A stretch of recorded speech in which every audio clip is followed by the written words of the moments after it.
something that is not rated or valued highly enough. That's the definition of underrated. I asked this question in the community tab on who do you think is the most underrated class in the entirety of the game, in your own personal opinion. And remember that underrated means that it is going to be a good class that is not given enough credit.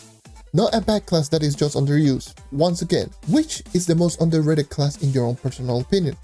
And why? As for me, the class that I do believe is the most underrated class in Trove is the Candy Barbarian.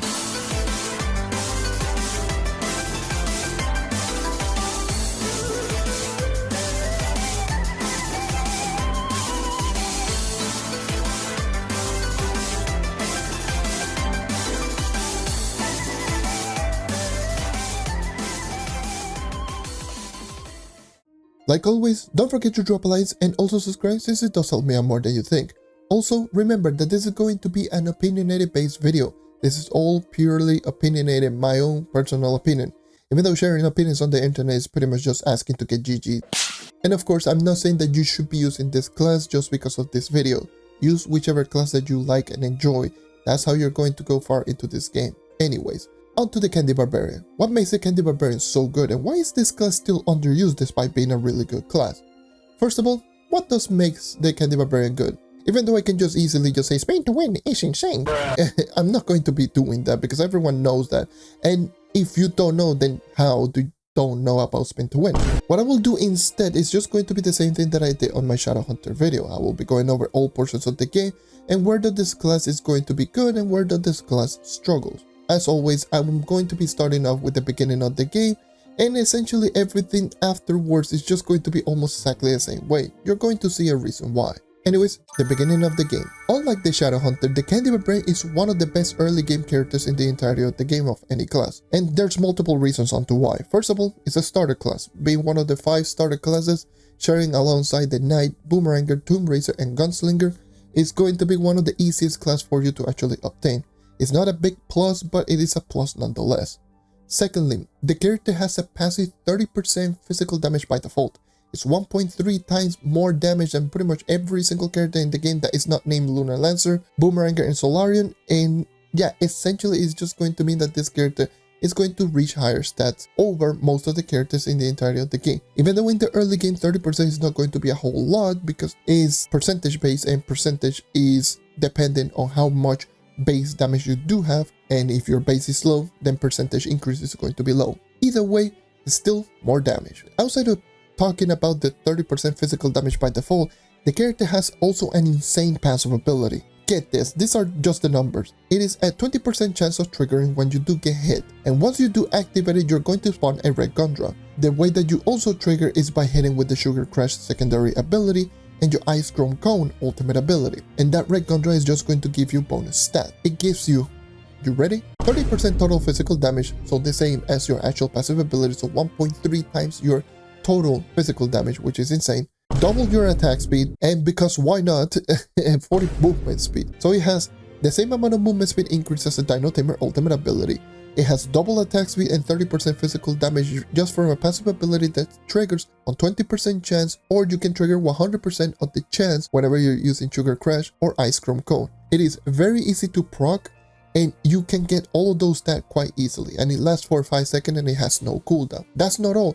It also has a really good basic attack. 3.25 times damage multiplier is high, 1.56 base attacks per second is average amongst all classes in the game, and it got buffed in terms of range in the Shadow Spotlight update to around 5 or 6 block range. And not only that, it has really good horizontal crowd control. It makes the basic attack really good, considering that it combines really well with the passive ability that increases your attack speed by 2 times, making the getting max attack speed much easier with the Candy Barbarian. And once again, 3.25 times damage multiplier is pretty high, considering that the character not only gets 30% physical damage by default, it also gets another 30% physical damage increase with the passive ability. Those 3 things alone that I just mentioned can carry you through essentially the whole early game, and pretty much the entirety of the game, because the Candy Barbarian's basic attack is really that good that you can literally just use it throughout the whole game and you can literally do well. Like I mentioned many times, if a character has a good basic attack, the character has a high chance of really being a good character all around from the beginning to the end, because the basic attack is a no resource cost, no animation wind up, and for the most part it's just an instant cast ability and it should be your fastest attack. So combine all of that with a character that it just has a really solid basic attack and a really insane passive ability, you can quickly see why this class is really good in the early game. Not to mention, being one of the 5 starter classes, it means that you can just get it as soon as you create an account. Onto the other abilities, which are not necessarily that great for the early game, because there's a couple of reasons onto why.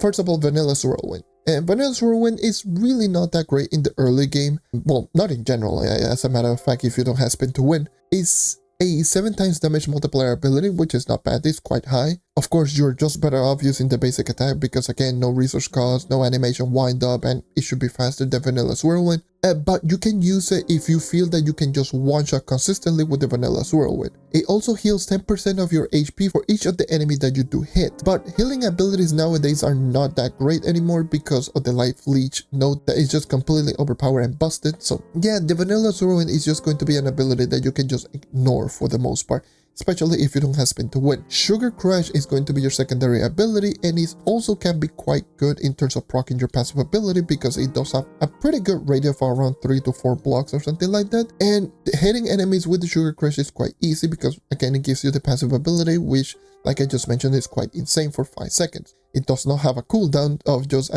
getting the passive ability. But that's about it. It's 6.5 times damage multiplier ability, which is not insanely good. It's not bad either. And it is just a very laggy ability. It is very susceptible to lag. You can actually just get dragged like all over the place, especially if you do spam it. So it is really not that great of an ability on its own. It is good only if you want to proc the passive ability. And then there is going to be the ultimate ability, the Ice Chrome Cone, also known as this.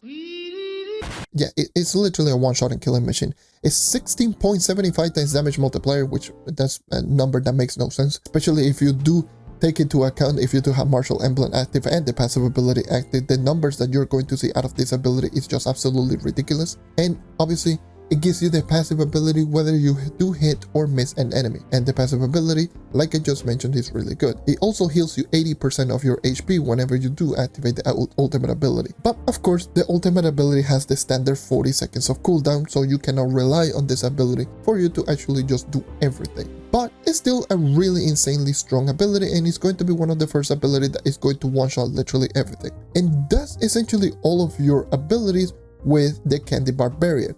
As you can tell, it does have a really good basic attack, which is really good, an insane passive ability, which is really good, and it is a very easy to use class. And when it comes to regular farming, it's just average to slightly above average across the board. But once you actually do get the hidden effect, spin to win, then the character just becomes absolutely ridiculous in terms of speed farming. Because spin to win gives you a 50% movement speed increase whenever you do activate Vanilla Whirlwind. During the whole animation, you do get 50% a movement speed increase. It becomes an automatic ability and it does cost half energy. All of them are a big plus, especially the 50% movement speed increase. To put the 50% movement speed increase into perspective, the Neon Ninja's Shadow Flip, or the stealth mode whenever you do activate Shadow Flip, is also 50%, which is tied for the 4th highest movement speed buff in the entirety of the game. This is including Path Painter, and this is including the lava movement speed buff from Draco. So theoretically, this for the most part out of a character is just usually going to be either 2nd or 3rd fastest depending if you're doing those or not. It's insanely powerful movement speed increase. This is higher than Dodge from the Shadow Hunter. This is higher than Dino Tamer Ult. This is higher than Ice Age Ult. This is higher than Jubilant Sun from the Bard with the class gem. This is higher than everything that is in level 9 Path Painter, Draco Lava movement speed buff, and the Need for Speed from the Lunar Lancer. This is really a really strong movement speed increase. And this is important because for the majority of the time that you will be playing this game is going to be either farming dungeons or doing lower delves for the weekly rewards. So having an ability that gives you this amount of speed, and it is really good in terms of farming and doing the majority of the content that you should be doing, is going to be extremely beneficial. And spin to win alone is just what makes the Candy Barbarian, in my own personal opinion, this might be a hot take, I know, the 2nd best endgame speed farming class in Trove. Slightly beating Need for Speed from the Lunar Lancer. I'm going to explain a little bit why. The Candy Barbarian has the same benefit as the Knife. For example, like, it's one of the first characters that starts one-shotting because it has high damage with spammable abilities, and those spammable abilities being also a movement speed increase is pretty similar to the nice overcharged Spirit Squire, which is what makes the character really insane. Candy Barbarian's Spin to Win Vanilla Swirlwind is almost exactly the same thing. It's slightly less consistent than overcharged Spirit Squire, but the movement speed just outweigh the inconsistency by a mile. And the reason I also have it over the Need for Speed on the Luna Lancer is just that consistency. Luna Lancer relies too much, like I mean way too much, on hitting your lunar infused grapple. So if you do lag, if you do miss it, if you do mistime it, if whatever it might be, you can easily not get Need for Speed. However, with Spin to Win, you can control it. You can use it whenever you want as long as you do have energy, which makes them much more consistent and easier to manage. That's why I personally believe the Candy Barbarian is just better all around in terms of just endgame speed farming, because even though it's slightly slower, it's just that much more consistent. But that aside, the Candy Barbarian is not all perfect, and this might be the reason why the character is not used as often. And that's because the DPS is one of the lowest DPS classes in the entirety of the game. When it comes to dealing with high HP bosses like High Delves, Leviathans, or Thunder Uplands 5-star, this is going to be one of the classes that is just going to feel slower. It relies on just having high stats to one-shot or just killing enemies really quickly. So it relies on having like higher stats to be much more effective. So this being a class that is not really good in terms of bossing is one of the reasons why the class is not used as often. The other reason is because a lot of players still believe that the character is slower than it is. It is not. The character is absolutely ridiculously fast. But that also just begs the question, how often do you do bossing versus dungeon grinding SP farming? More often than not, I see players do bossing. They're usually in a group, and for the most part, it really doesn't matter if you're using a really high DPS class or not, especially if you're with an endgame player next to you using a high DPS class. So if you're just using the Candy Barbarian and there's an endgame player already with a maxed out character that has high DPS like Boomerang or Solarian or something like that, then at that point it doesn't matter which class that you're using, because the endgame player is just going to absolutely destroy everything. And if you yourself are an endgame player, then at that point you should already have enough materials to not only get yourself the Candy Barbarian really high, you should also get yourself the Solarian or the Boomeranger, like one of those characters that is just particularly better in terms of bossing. Either way, that's one of the many reasons why I do believe the Candy Barbarian is not used as often.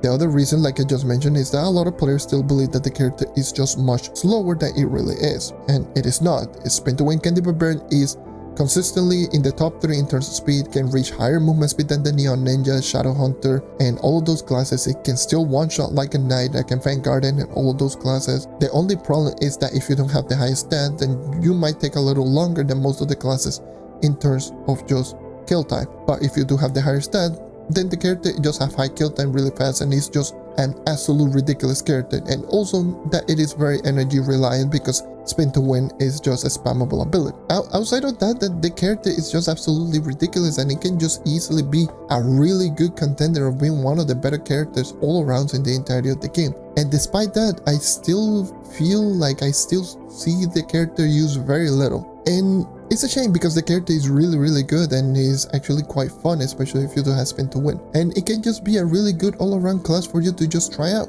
And like I just mentioned, if you don't enjoy the class, then that's entirely fine. But if you're interested, give it a shot. This might be a really good, interesting class for you to use. And that should cover pretty much everything. Overall, this class is good in the early game, and it retains effectiveness throughout the whole game, and it becomes better and better the higher stat that you do have, especially if you once start one-shotting with Spin to Win. If you rate the class just based on DPS, then of course this is not the class for you.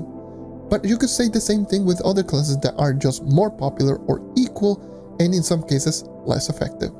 Either way, this is why I believe this is the most underrated class in the entirety of the game. Thanks for watching.